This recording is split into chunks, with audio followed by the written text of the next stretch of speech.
Bom dia, amigos. Mais uma dica do Sensei. E hoje um assunto que é difícil até da gente organizar, porque eu sempre faço esses vídeos sem elaborar um texto, ter uma sequência, mais saindo do que vem da mente, né? E a iniciação competitiva, né?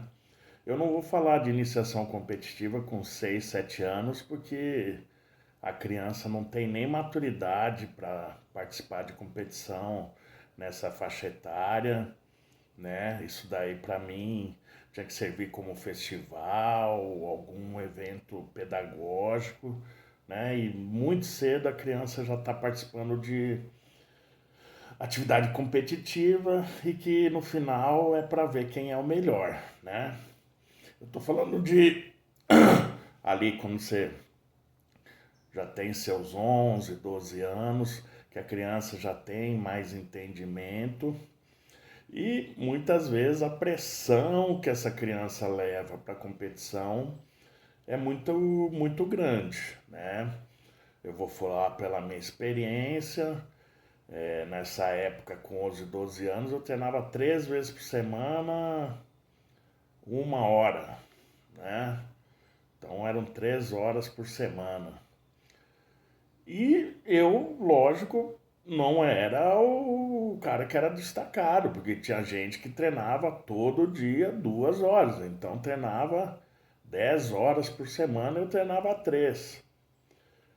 E ia nas competições, muitas vezes acabava perdendo e meu pai cobrava, né? Antigamente era diferente que de hoje, que tem uma super proteção.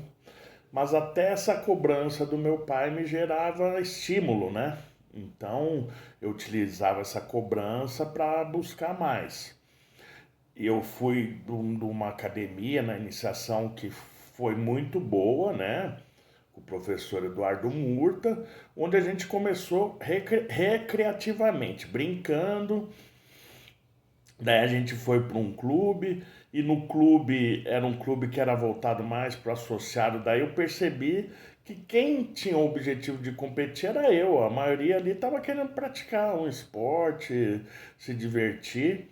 Então eu fui buscar uma alternativa que era ir para uma academia mais competitiva. Daí eu fui para Vila Sônia com 14 anos e lá era totalmente diferente. Todos os meus adversários que me batiam estavam lá, né? E eu tive a oportunidade de treinar com todos, né? Só que exponencialmente a isso, como essa academia era mais próxima da minha casa, então, além de eu treinar todos os dias da semana, eu já ia para lá 2 horas da tarde. Então eu ficava das 2 horas da tarde até as 10 da noite. Então quer dizer, isso daí passou a ser 8 horas diárias, numa semana 40 horas. Então eu sabia que na minha faixa etária não tinha ninguém treinando mais do que eu. Então eu com 14 anos eu saí de um terceiro lugar de campeonato paulistano e no mesmo ano eu fui vice-campeão brasileiro, né? Já foi um salto bem grande, justamente pela essa qualidade de treinamento e a quantidade de horas dedicadas. E depois eu fui vendo, né, tentando modelar pessoas que eu tinha afinidade, que tinham meu biotipo parecido e que eu tentasse usar essas pessoas como um modelo, né? Então, como eu treinava com o Aurélio, instintivamente o primeiro modelo foi o Aurélio, porque ali, porra, eu via o jeito que ele fazia as técnicas, o jeito que ele se movimentava, a pegada, né? Daí depois, quando eu fiquei mais velho, eu tive a oportunidade de conviver com o Saito. Ele já não competia, mas eu via como ele realizava, né, os movimentos, já tinha assistido inúmeras fitas dele lutando com o Yamashita.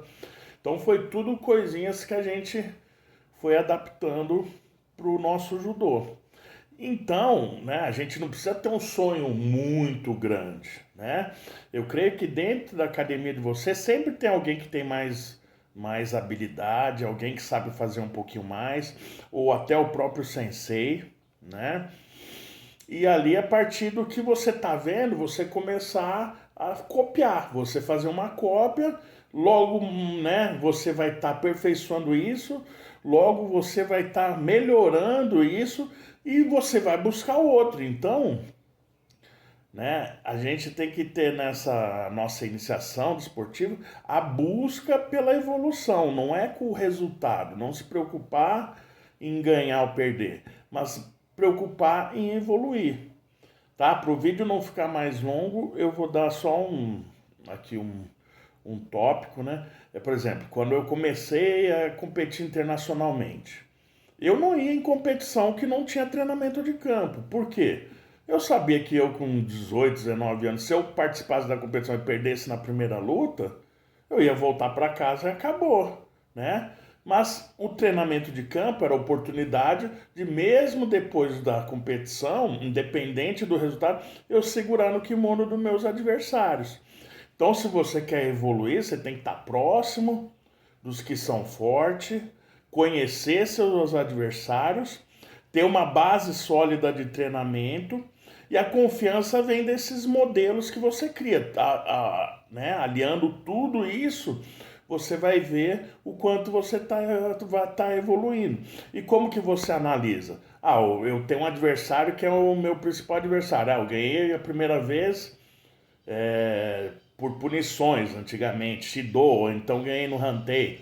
Na próxima eu joguei, eu estou evoluindo. Joguei de vazar, na outra eu fui lá joguei de pom, eu estou evoluindo. Então essas constatações são em cima dos próprios adversários que a gente tem, tá? Esse assunto é profundo, quem quiser aí argumentar alguma coisa, pedir, a gente continua falando sobre isso, que tem muita coisa para a gente falar sobre competição, iniciação, modelagem psíquica para competição, essas cobranças, pressão, né, que a gente sente e como fazer isso daí ser uma forma mais tranquila para a gente ter resultados positivos, tá? Um grande abraço a todos.